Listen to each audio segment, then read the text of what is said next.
Hola, hola. Yo tout le monde, j'espère que vous allez bien. Ça va? Ça va et toi? Non, tant mieux, bien. Caterina. Enchanté, ça sent bon. Est-ce qu'un jour j'ai pu être dans ma vie, moi? T'es au courant du thème de la vidéo? Ouais.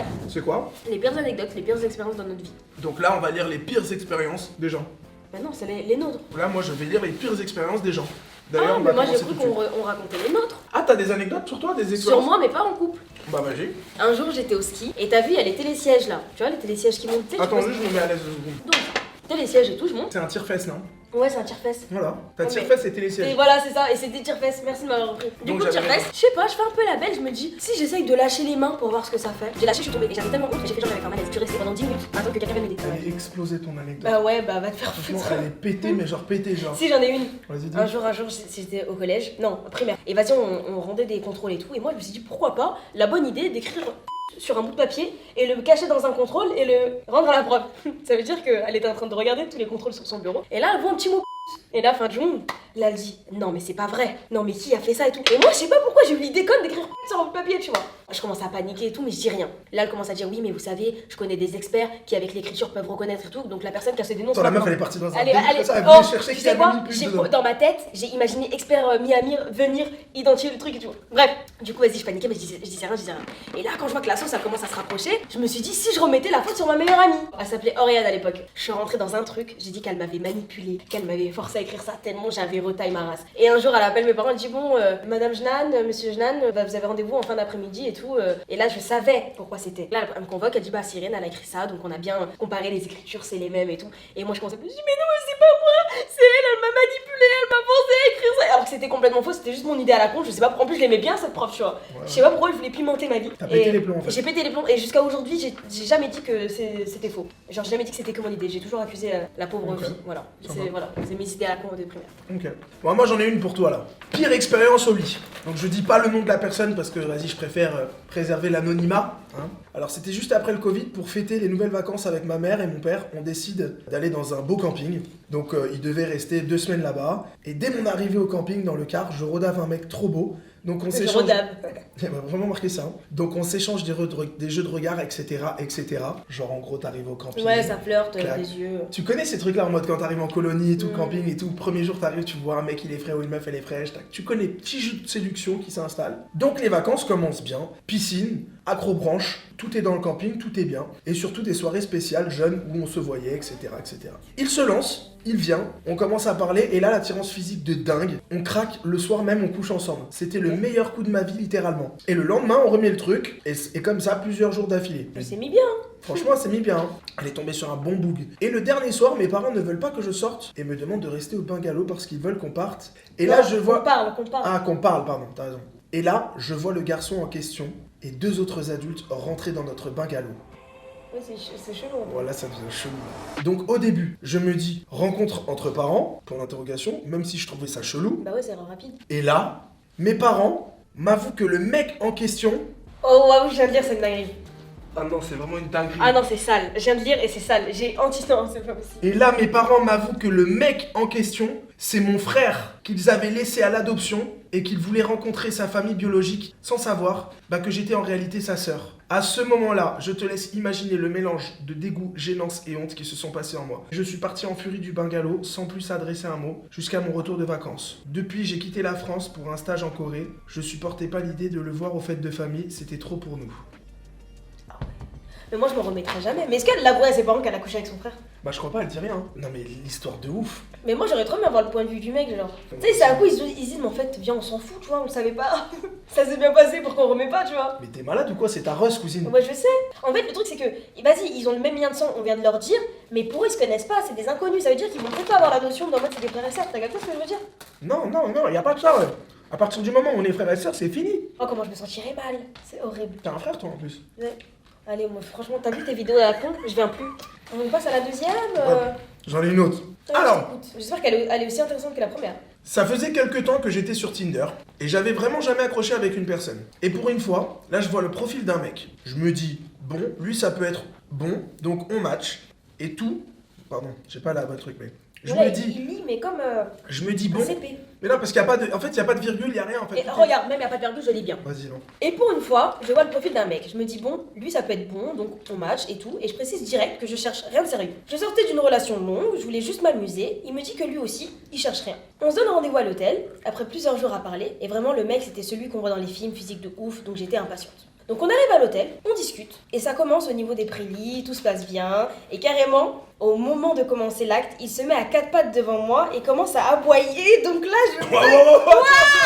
Attends. Oh, je faisais grave la meuf qui lisait bien, et je vois il s'est mis à quatre pattes, il aboie. Ok, t'as le droit d'avoir des trucs que t'aimes et tout machin, mais préviens les gens. Attends, donc, il se met à quatre pattes devant moi, il commence à aboyer, donc là je bug, je me dis bon chelou, mais j'étais dans le truc. Mago, si tu te dis chelou, pourquoi t'es dans le truc, tu pars, hein? Moi je pars. Enfin, quoique je suis déjà tombé moi sur une meuf qui m'a fait une dinguerie comme ça. J'avais vraiment envie de lui. Tu la connais en plus. Je lui fais comprendre que je veux passer à l'acte, et là il se redresse, se met sur moi, on commence. Au début tout se passe bien, des positions, tout ce que j'aime, puis là en plein milieu il me pousse au sol, oui au sol, me demande d'aboyer, il me dit fais la chienne si je veux continuer. Donc là je pète un plomb déjà parce qu'il m'a fait tomber, je me redresse, je lui demande c'est quoi le délire, il me dit que ça l'excite, c'est les bruits d'animaux. Ce qui l'excite c'est les bruits d'animaux genre.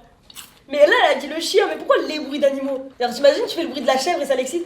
Le type qui va trop loin dans ses idées, il me pousse la chose jusqu'au bout. De là, je bats complet, je coupe court, prends mes affaires et je me barre. J'ai bloqué directement en quittant l'hôtel, j'étais deg, et depuis j'ai totalement arrêté les sites d'appli de rencontre et il m'a complètement traumatisé. Ok? Je te la fais celle-là. Mais je lis mieux que toi quand même, je lis mieux que lui, hein. J'ai l'excuse de rupture. Ok? Excuse de rupture, ok? Bon, ça va être rapide. Ça faisait 5 ans, j'étais avec mon copain. Bon, certes, depuis quelques mois, ça allait plus trop, mais rien de dramatique. Ok. Et un jour, je reçois un appel de sa part en pleurs, qui me dit « Nous deux, c'est plus possible », et du coup, instinctivement, je pense à nos embrouilles en me disant que ça allait être la raison de notre rupture. Je me suis dit, ouais, c'est de notre faute, on se dispute trop. Elle se dit c'est mort quoi. Quand j'évoque le sujet, il me coupe et me dit qu'il me supporte plus, que quand quelqu'un n'a pas de range couverte dans sa cuisine, c'est pas possible. Et de surcroît, il m'a dit que Attendez, de quoi? Il lui a dit, t'as pas de range couvert, je te quitte? En gros, il lui a dit ouais, t'as pas de range couvert dans ta cuisine, donc pour moi ça va pas être possible qu'on soit ensemble. Et il me dit l'odeur de mon lapin n'était plus supportable. J'étais abasourdi par ses excuses, si on peut appeler ça comme ça. Je sais, on va pas penser qu'il avait une copine ou quoi à côté, mais non rien, je comprends rien ce qu'elle a dit. T'en es où? J'en suis là. Depuis, j'ai toujours pas acheté. Elle est un peu éclatée cette histoire. Elle est pétée contre un mur. Depuis, j'ai toujours pas acheté de range couvert.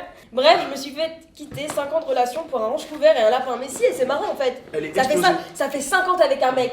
Imaginons, t'as 20 ans, c'est quoi? C'est un tiers de ta vie, je suis nulle en maths. Alors tu passes un quart de ta vie, il te dit c'est tes ranges couverts le problème et ton lapin. C'est nul. La prochaine histoire, c'est trahison entre amis. Ouais. Du coup, c'est l'histoire d'une de tes abonnées. Ouais. Ok. Alors déjà, ça remonte à il y a 2 ans, avant le Covid. J'avais une meilleure amie qu'on va appeler Léa.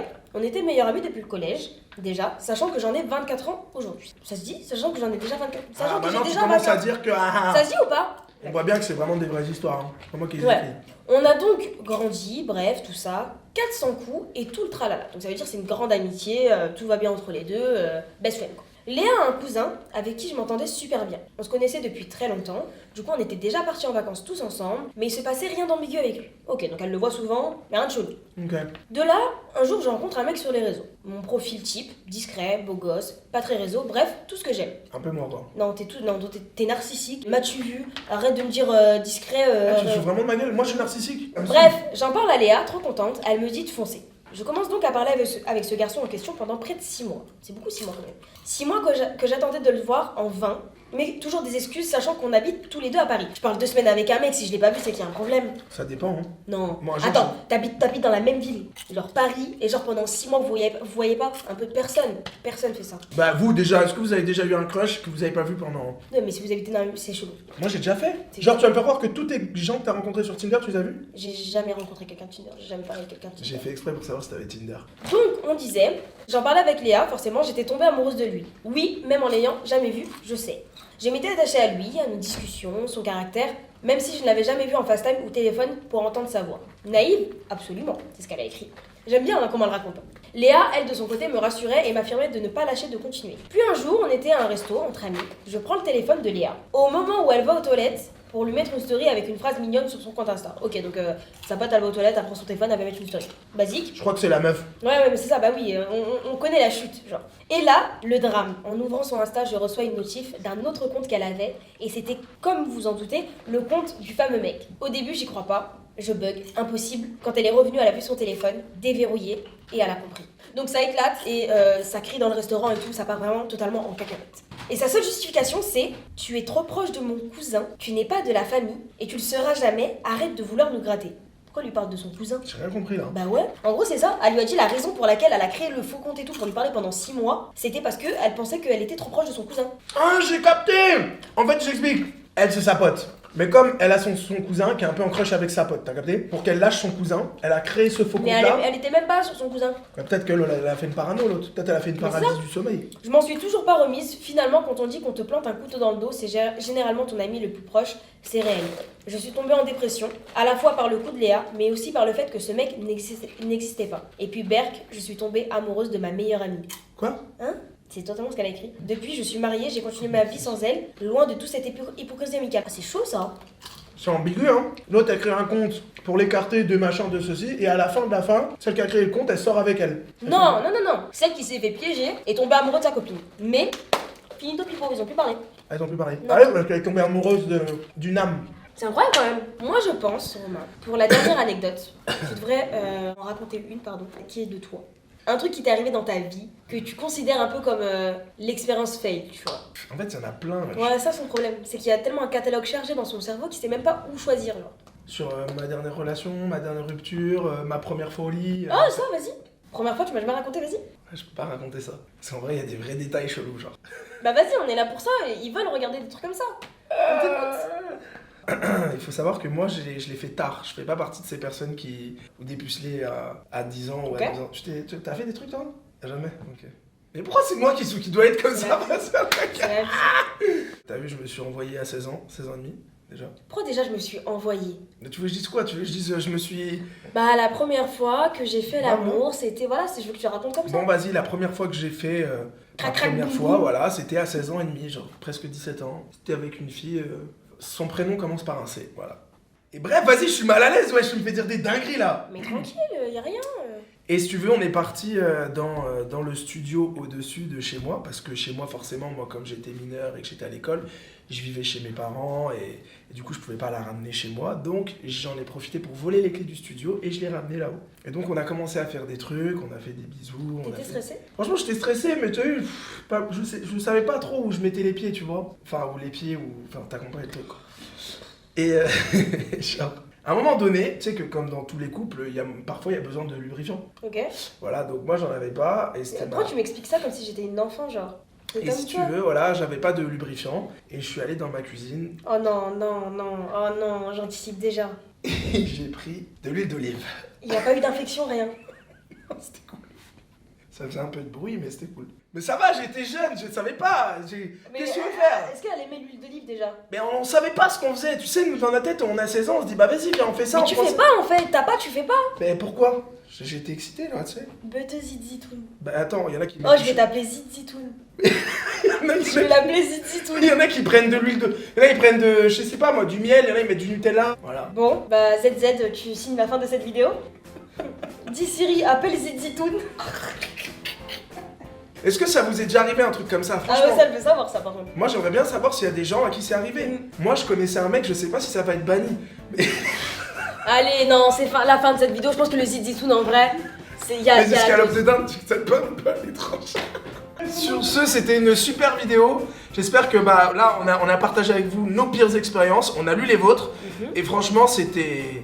Suivez-nous sur les réseaux aussi. Ouais. Cyrine GNE, Zidzitoun, juste ici. Allez nous follow et on vous attend là-bas. Très nombreux. À très vite. Ciao.